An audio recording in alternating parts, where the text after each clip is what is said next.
आणि त्याने करणं मनस्ता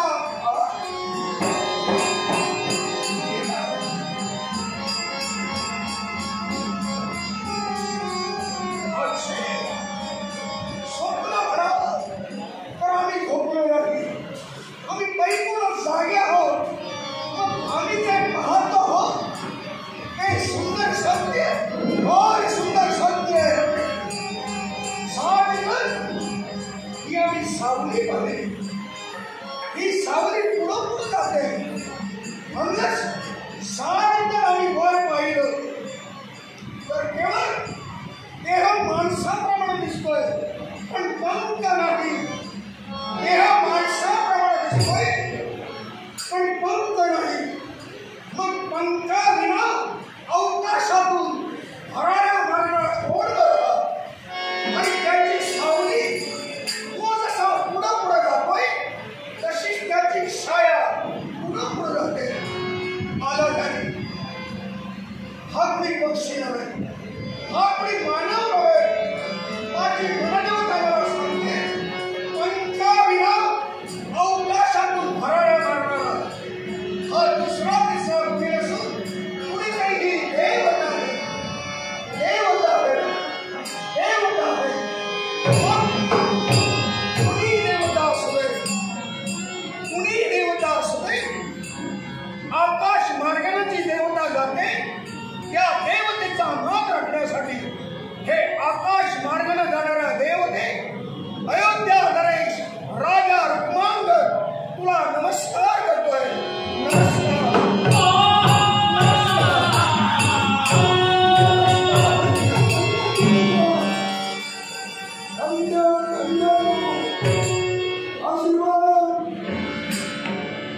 आशीर्वादाने मन संतुष्ट पण तुमच्याकडे मन करा भैवी, आमच्याकडे पाताळसरी भैवी. हा या तुमच्या देहाकडे पाताळसरी आणि त्याने त्यांना संशयाला जागा. मला सांगा आकाश मार्गाने आपण जात होता बरोबर.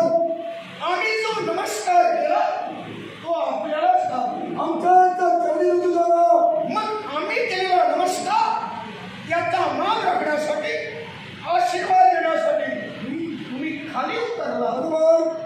मग सांगा तुम्ही कोण देवता?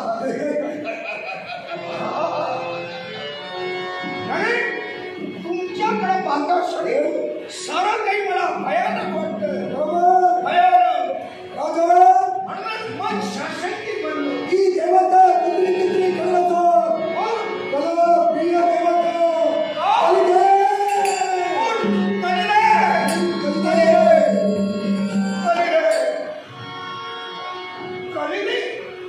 कलाची देवता सुख शांती दूर करून जिथं कला वाजवणारी म्हणजे प्रत्येक माणसाच्या जीवनात विष घालवणारी देवता ती कलेने आपण बरोबर.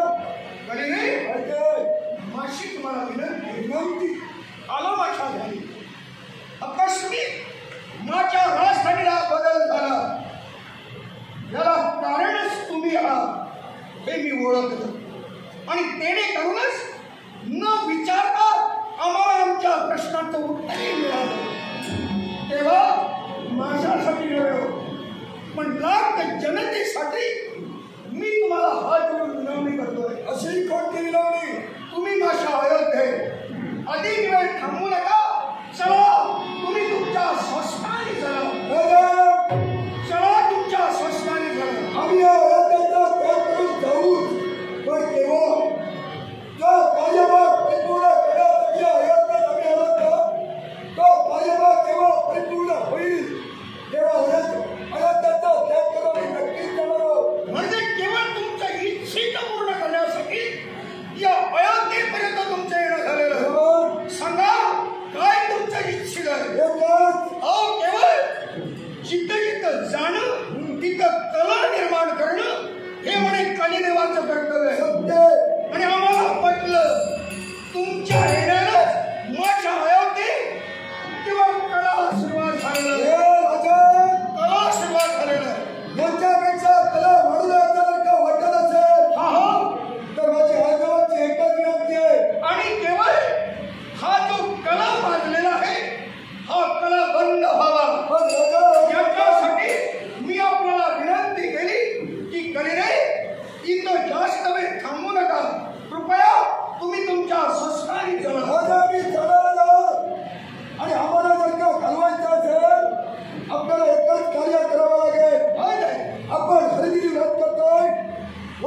सक्तीचा व्रत करताय, चांगलाच करताय, मी वाईट असं म्हणणार नाही.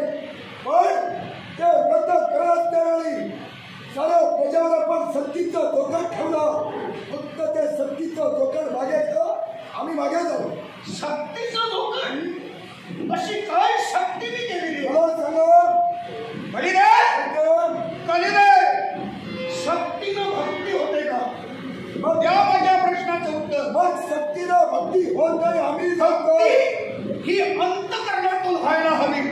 दुसऱ्याला सांगितलं म्हणून भक्ती होत नाही. मनी नाही भाव तेव्हा मला देव पावत नाही. केवळ हात जोडले म्हणून तो नमस्कार नाही. अंतःकरणातून देवाला नमस्कार करायला हवा. केवळ मी शक्ती केली हा केवळ तुमचा भ्रम आहे. मी माझ्या प्रजाजनांना चांगली दिशा दाखवलेली. दिशा दाखवणं वेगळं आणि एखाद्याला एखादी भीती दाखवून एखादी गोष्ट करून घेणं याला सक्तीच म्हटलं जातं. नाही ओ राजा, हा प्रजाजनांना बाबा समान. आपली मुलं वाम मार्गाला जाऊ नये म्हणूनच बापाचा धाक असायला हवा. अर्थात तो मी बापाचा धाक दाखवला याला सक्ती म्हणत नाही. आणि तुम्ही म्हणत असाल तर मी थोडंसं मान्य करतोय. मी सक्ती केली, केवळ देवदत्ताचं शासन ठेवलेलं आहे. मी नाही म्हणत नाही. हे देवदत्ताचं शासन मी का ठेवलेलं आहे? एकच एका पायी अनेकाचं नुकसान होऊ नये. मला सांगा, तुम्हाला जो प्रवेश मिळाला कुणामुळे? कुणामुळं? एका ब्राह्मणामुळे मला इथपर्यंत येत आलो. म्हणजे कुणीतरी एक ब्राह्मण चुकला आणि त्याने करून तुम्हाला संधी मिळाली.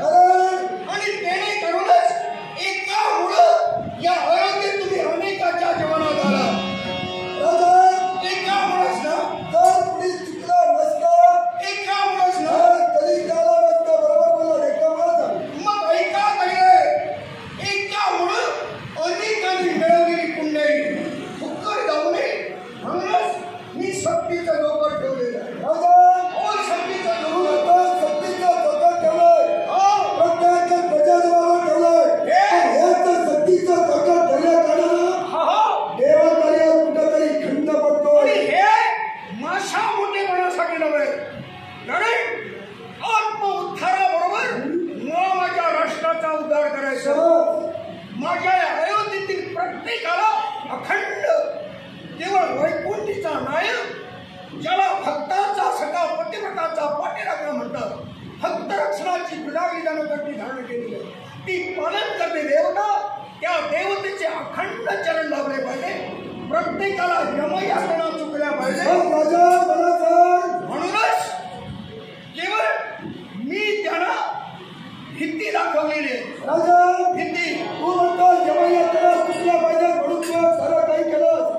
पण ज्या देवतांनी 12 योजना नाम यमपाल यमधर्माच्या दिल्या त्यांच्या जर का भाषण प्रतिदिनी 1.25 लाख प्राण आले नसतील त्याचा उपयोग काय?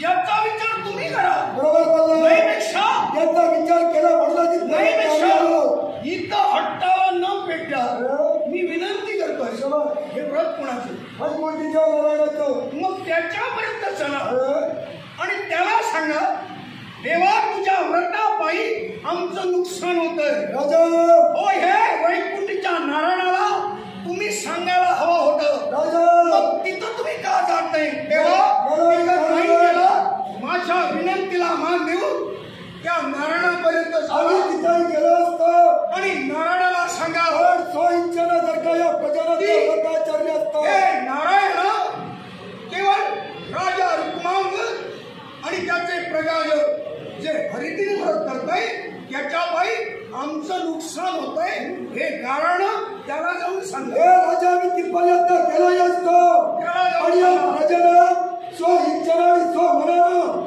जर का हरिदिनी व्रत केलं असतं आम्ही तिथपर्यंत गेलो असतो.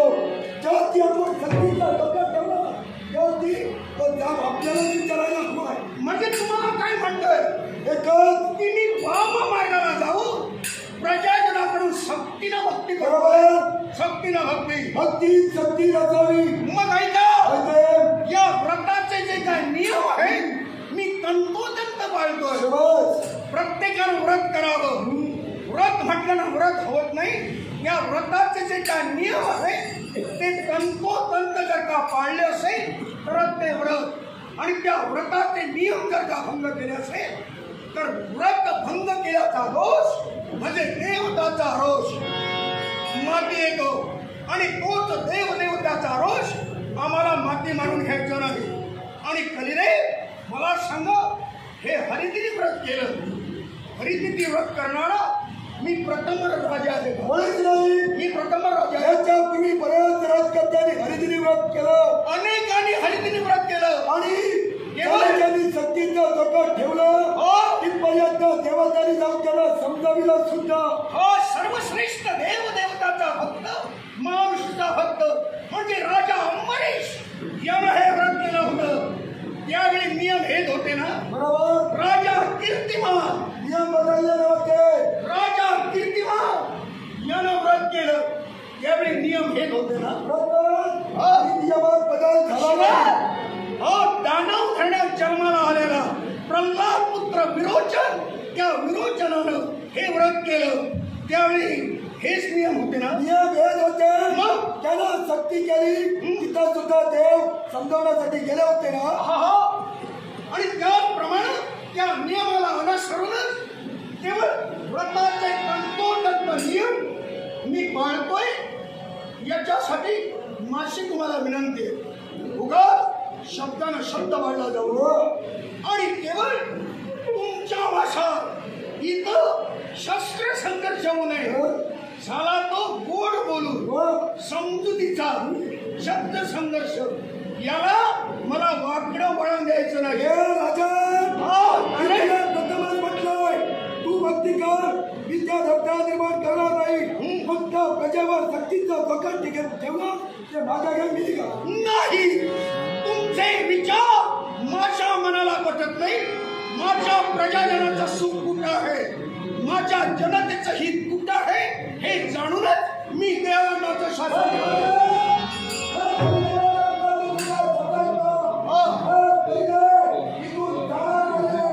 आणि नाही केला तर केवळ तुम्हाला मला घालवावा लागेल.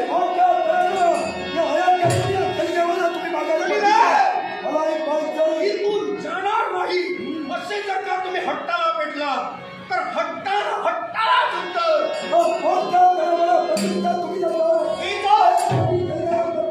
म्हणे विषानं विष उतरलं जातं, विषानं विष उतरलं जातं, वाकड्या प्रश्नाला वाकडं उत्तर.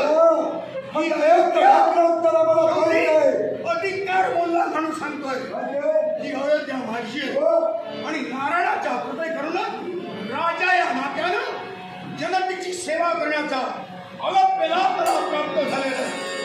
अर्थात या अयोध्येवर सत्ता माझी आहे, आणि हट्टाला पेटून केवळ माझ्या सत्तेवर जर का तुम्ही मान करू पाहिला तर ध्यानी ठेवा, याचं प्रायश्चित्त तुम्हाला कलिदेवाला जिथं कला निर्माण करायचा असतो तिथं कलिदेव कला निर्माण करतो. हत्ती जरी अधिकार असला तरी माझी स्वच्छ मनदेवता मला सांगते मी अधिकाराचा गैरउपयोग केलेला नाही. तेव्हा कलिदेव अजूनही विचार करा. सत्ता बलेला सर,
हरितिरी व्रताचा प्रताप, हरितिरी व्रताचा प्रताप मला पाहिजे, आम्हालाही पाहिजे. माशा लाख जनतेनं केलेलं हरितिरी व्रत, या हरितिरी व्रताचं पुण्य यावेळी पडायला लावतोय आणि केवळ भक्ती पाशाची योजना करू. भक्ती पाशानं तुम्हाला बंधन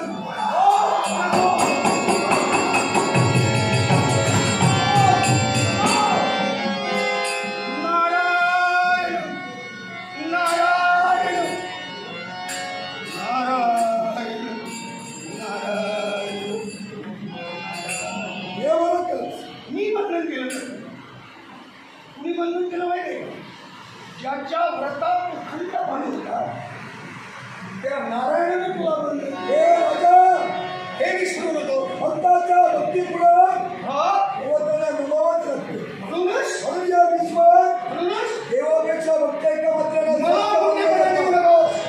तुला त्याचा मोठेपणा द्यायचा असेल माझ्या शब्दाचा मान राखण्यासाठी या माझ्या राजधानीतील असंख्य माझ्या माता भगिनी, माझे बंधू भिडे यांची मुलं बाळ याने हरितिरी व्रत केलं, त्याच माझ्या जनतेचं कौतुक कर. कौतुक राजा, कौतुक या साऱ्यांचं कौतुक करणार. कारण यांनी भक्ती केली म्हणून तुम्ही बंधन झालं. अगदी यांनी जर का भक्ती केली नसती, अगदी खरं. ती कुठल्याही तुला मिळाली नसती खरं. आणि तुम्हाला काही बंधन केलं नसतं. अगदी खरं. मी सांगू, मला जो मोठेपणा मिळालेला परत सांगतोय, एकटा राजा म्हणजे राज्य नाही. हो, या जनतेमुळेच मला मोठेपणा. हो. ही जर का जनता नसती मला कुणी विचारलं असतं नाही. पण यांच्या आणि माझे पूर्वजन्मीचे कोणते ना कोणीतरी ऋणानुबंध होते, म्हणून या जन्मी त्यांची सेवा करण्याचा आपल्याला राजा अरे या प्रजाला मोठेपणा देतोस, पण देव पर्यंत खंड बोलतो. मला जरी बंधन केलं ना, मी शांत बसणार नाही. मी शांत बसणार नाही. तुम्ही शांत बसू नका. बघा म्हटलं एकदा झालं. शब्दाची वडवड बंद करा आणि आता सत्य बोला. तुम्ही जे आला ते स्वइच्छेनं की तुम्हाला कुणी पाठवले. देवताला सवय तिला मोठेपणा की भुरवडून जातात, मागं वळून पाहत नाही. आपलं काय होणार? काय बोलते ना, कारण कसं आहे, आमच्या हात बदलीच नाही ना. पण कसं आहे, आम्ही आलो होतो दुसऱ्याच्या कोटी देवस्थानसाठी बघे कुठं तरी देव पर्यंत खंड बघता पण आलो. मला काय वाटलं, मला बंधन केलं बंद झालं, मला बंधन केलं बंद झालं. मग मलाही पाहिजे ज्याने तुम्हाला पाठवलं त्यातील कोण कोण देवता तुम्हाला सहाय्य करायचं. कोण रे?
विश्वाच्या आसनता प्रत्येक समारक्ष प्राणीमात्रांची धरावे लागला दक्षिणाधिपती यमधर्म हा तुमच्या राजप्रासादी उपस्थित आलेला आहे का ज्याला काळ म्हणून संबोधलं जातं. दुर्दैवाने एखाद्याचा मृत्यू झाला की मायेची माणसं अवती बसून काय रडत असताना म्हणतात, अरे काळ काय रे गेलं. तो मूर्तिमंत काळ म्हणजे यमधर्म आमचं भाग्याने थोर समजतो. साहजिकच आम्ही जिवंत असताना तुमचं दर्शन आम्हाला घडलं, अर्थात पुन्हा तुम्हाला राजा रुक्मांगद याचा परिणाम. अज्ञान वृत्तीनं जरी तुम्हाला कोणी काळ म्हटलं आपल्या माणसाच्या मायेपोटी, तरी मला ऐकून माहीत आहे 33 कोटी देवता धर्म केवळ व्यक्ती नव्हे, धर्म एक तत्व आहे. इतर देवतापेक्षा साक्षात दक्षिणाधिपती यमधर्म ज्याला म्हणतात त्याने हे तत्व सांभाळले. नियमाला कधी तो विसरला नाही आणि म्हणूनच राजे जगाला वाटेल ते म्हणू नये, पण आपल्या कर्तृत्वाचा त्याला विसर पडला नाही. नियमाला विसरलेला नाही म्हणत आहात. धर्माला तुमच्यापर्यंत येणं भाग पडलेले म्हणूनच आणि या सर्वस्वाला राजे तुम्ही जबाबदार आहात. सर्वजण तुम्हाला यमधर्म म्हणतात. यमधर्म अर्थातच माझी खात्री आहे महाराज तुम्ही पक्षपातानं वागणारी पक्षपातानं बोलणार नाही. तेव्हा माझी तुम्हाला एक विनंती आहे, काय एकच माझ्या मनाच्या समाधानासाठी मी तुम्हाला विचारतोय. साक्षात धर्म या नात्यानं विश्वाचा मायबाप म्हणून मी तुमच्याकडे पाहतोय आणि त्या मायबापाला विचारतोय, बलिदेवानं आमच्या बाबतीत जे काय केलं ते योग्य आहे का? राजा प्रश्न रास्तय. तुमचं म्हणणं सुद्धा रास्तय. तुम्ही जे कर्तव्य पार पाडतात त्यात खंड पाडण्याचा प्रयत्न कलिदेवानं केला. हे त्यानं केलं ते योग्य नव्हे, अयोग्यच आहे. पण हे त्याने अयोग्य का केलं या सर्वस्वाला राजे तुम्ही जबाबदार आहात. मी होय. तो कसा का राजे या विश्वाचं विश्वचक्र आहे. हे जेव्हा विश्व निर्माण झालं ना तेव्हा या विश्वाला काही नियम आणि अटी घालून दिलेले आहेत. या विश्व नियंत्रण विश्व निर्माण करताना प्रत्येक प्राणी मात्राला आपापल्या ठिकाणी योग्य ते स्थान दिल्यानंतर अटी नियमानं बंदित केलेलं आहे.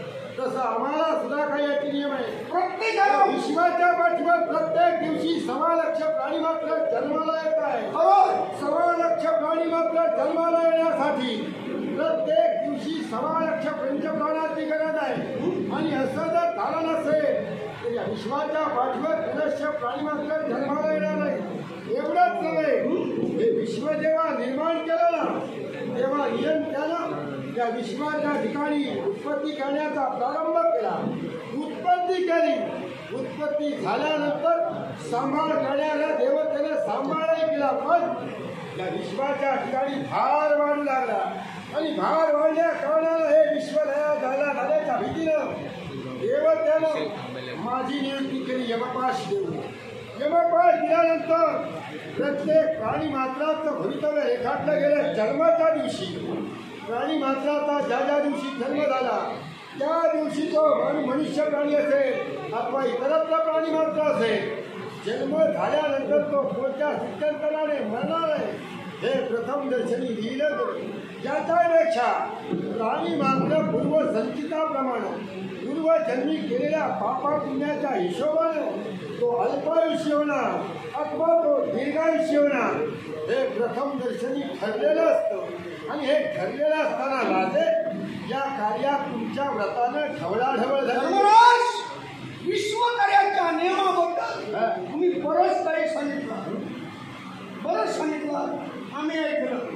पण मला सांगा, हे तुम्ही नियमन करत असताना मानव जातीला देवतांनी सांगितलं की भक्तीनं आपलं प्रारब्ध बदलता येतं, आपल्या जीवनातील वाईट प्रसंग टाळता येतात.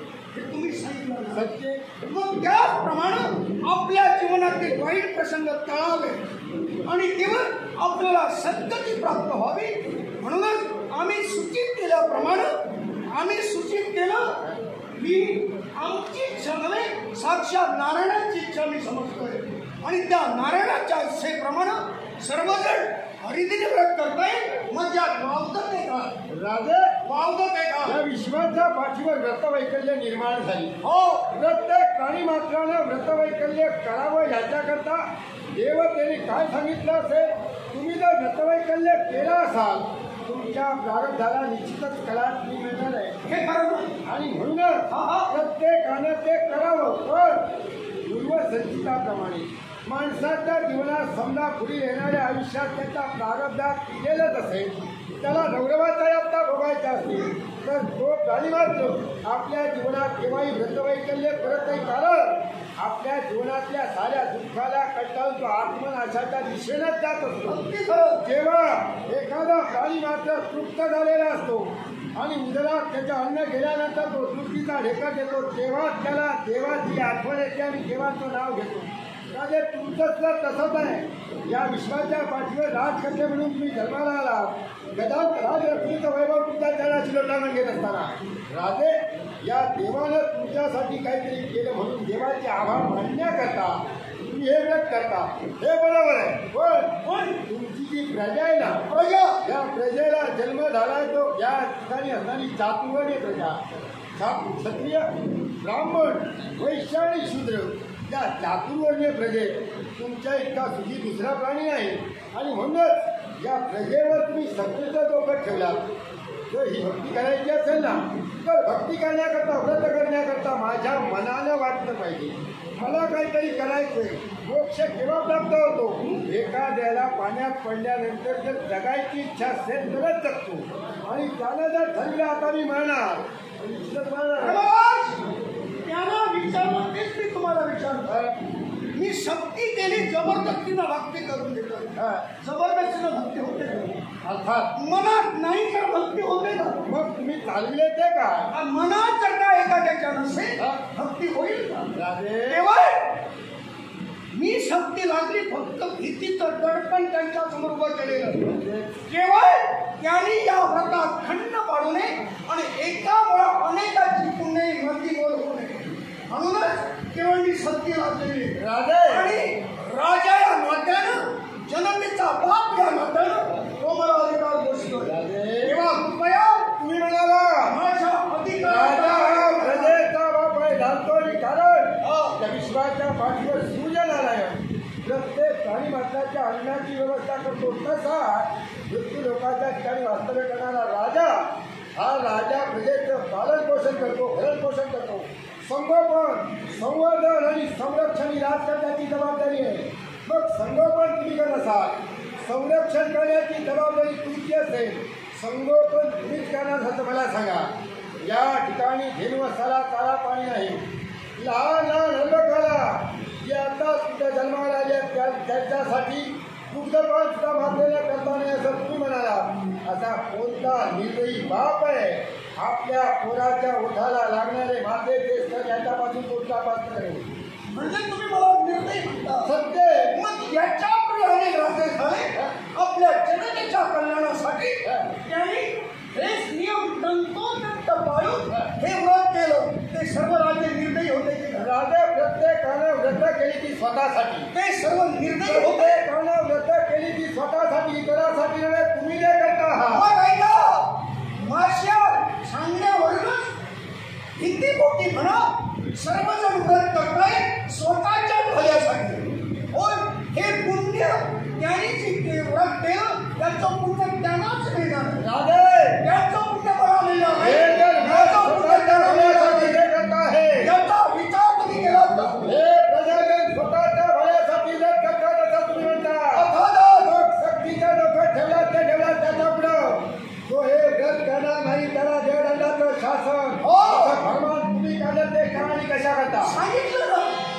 तेव्हा या व्रतात कुणी खंड पाडू नये म्हणूनच मी शक्तीचा डोकं ठेवले. म्हणजे राजे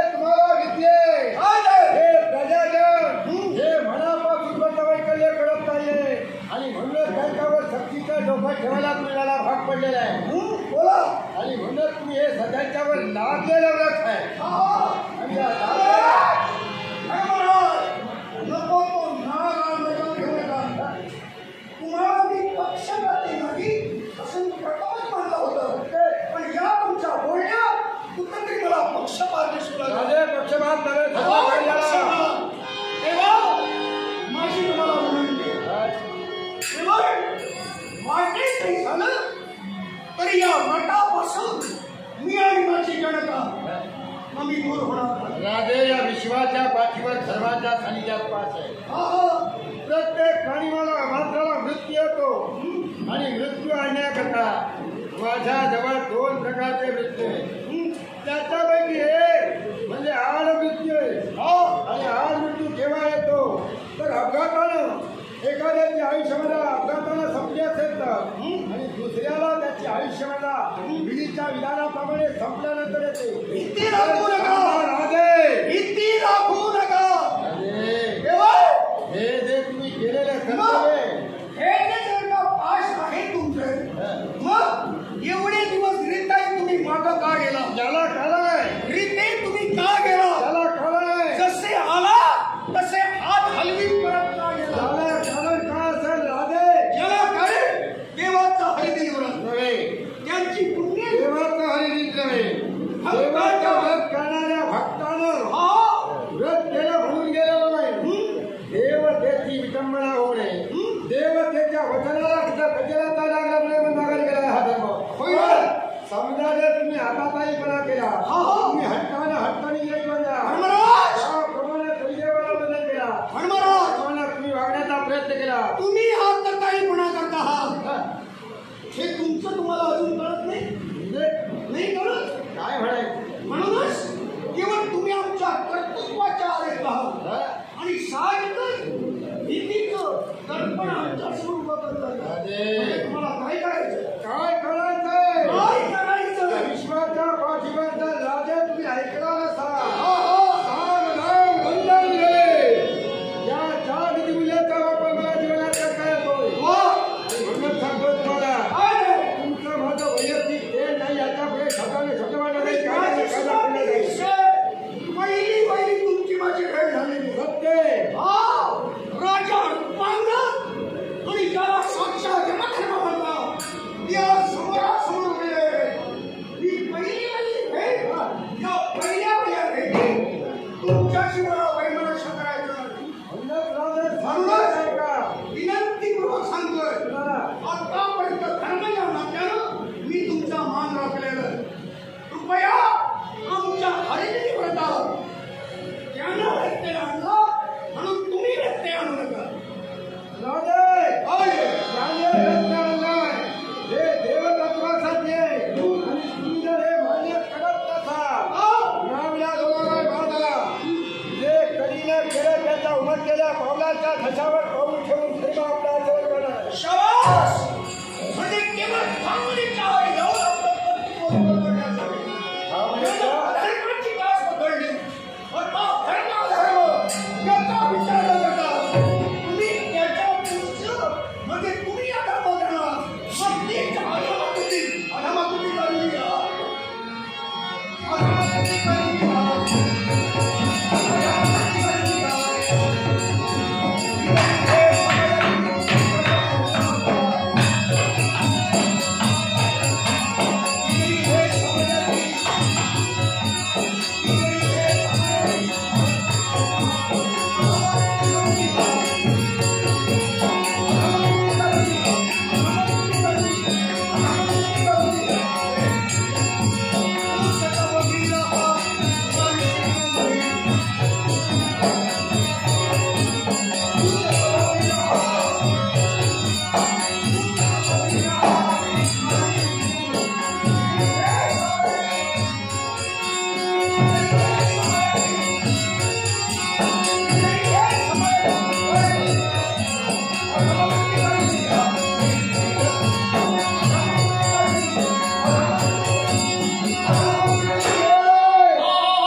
धर्मतत्वाचा मला विसर पडणार नाही.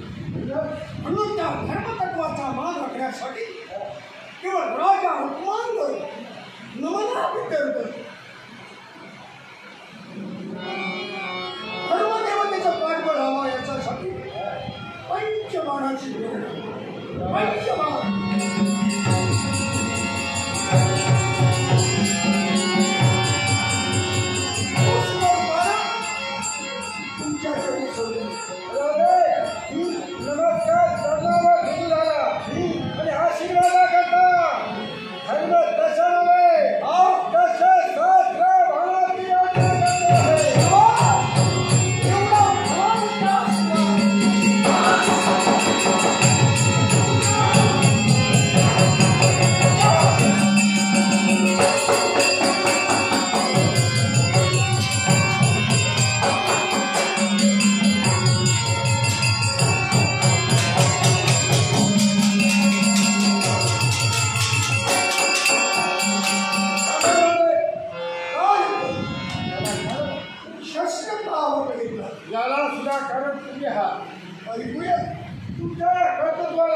मला शासन करू याची सुटका करायची करणार होतो. आता मला विचार होतो राजे तुम्ही असं तुझ्या चालू ठेवा. हे अटी नियम आहेत ते अजिबात बदलू नका. तुम्हाला जसं योग्य वाटेल तसं वागा. मग माझा आशीर्वाद आहे. मग हे अगोदर का नाही सांगितलं? केवळ व्रत करता आहात याची बाजू घेऊन नव्हे नव्हे अनेक समजुतीच्या गोष्टी सांगून आमच्या मनाला न पडणाऱ्या समजुत्याच्या गोष्टी सांगून केवळ आमच्याशी वैरत्व का घेणार? काय तुम्हाला जाणून घ्यायचं? राजे प्रत्येक माणूस आपल्या जीवनात आपल्या बुद्धिमत्तेप्रमाणे वागण्याचे कर्तव्य करतो. त्याला स्वातंत्र्य मिळालं की तो स्वयं ओढण्याचा प्रयत्न करतो आणि त्यावेळी त्याला इतरांचं कुणाचं काही पटून घ्यायचं नसतं आणि घेताही नाही. तुम्ही तसंच केला. देवतांचं तुम्हाला ऐकायचं नाही, ऐकूया का? व्रतवैकल्य करायची तुम्ही करायला लागा. माझा तुम्हाला आशीर्वाद आहे. मी आता जातोय. याला काय आहे? तुला जरा थांबायचंय. होय तर कारण राजानं चुरीनं स्वतःच्या घरात वाघ घातलाय. कधी देवाला राजानं बंधन करून आपल्या राज्यात ठेवलं नाही.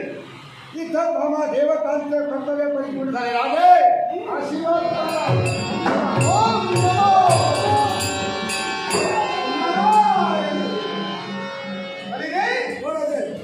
तुमच्या सुटकेसाठी आला तो शेवटी गेला आणि जाता जाता ते काय बोलला त्याचं मी आमचे काम सांगू दे. आम्हाला कली देवाला ऐकतं ठेवणं म्हणजे केवळ सुडीनं वाघ आणून आपल्या घरात सोडणं. कलेने विकत राहिलं की याच्याही पुढं जिकडे तिकडे कला आणि कलाच होणार. पण एवढं राजा रुक्मांतर जनतारूपी जनार्दनाच्या आशीर्वादानं आई बापाच्या कृपे करून आणि ज्या गुरु माऊलीनं मला ज्ञान दिलं तेने करून एवढा राजा रुक्मांना अज्ञान राहिला. केवळ यमधर्म बोलला की तुम्ही राहिल्यानंतर ही तुमची कराल दृष्टी पडल्यानंतर याच्याही पेक्षा उलटा बघ. जिकडे तिकडे हाणामारी, जिकडे तिकडे तल धनासाठी संपत्तीसाठी अनेक व्यसनाधीन होणारे वाम मार्गाला पण याची तजवीज आम्ही कधीच केली ही तुमची कराल दृष्टी मुक्त करण्याची नाही. ही कराल दृष्टी या अशा पुण्यमय भूमीवर म्हणजे माझ्या प्रजाजनावर पडू नये. म्हणूनच माझ्या राष्ट्राच्या दक्षिण दिशेला जो कलिंग वृक्ष भला मोठा त्या कलिंग वृक्षाला डोकं वर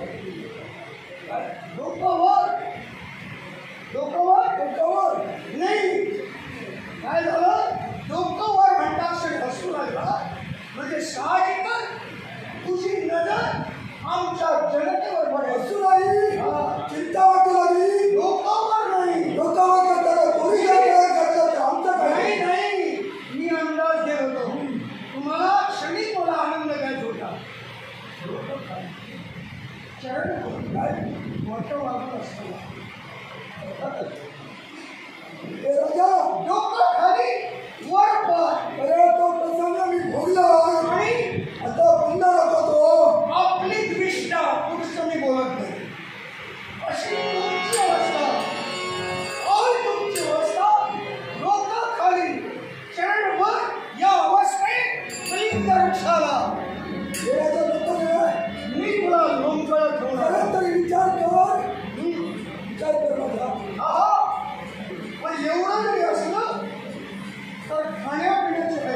माणूस आहे हे तर सूर्यनारायण मध्याने काशी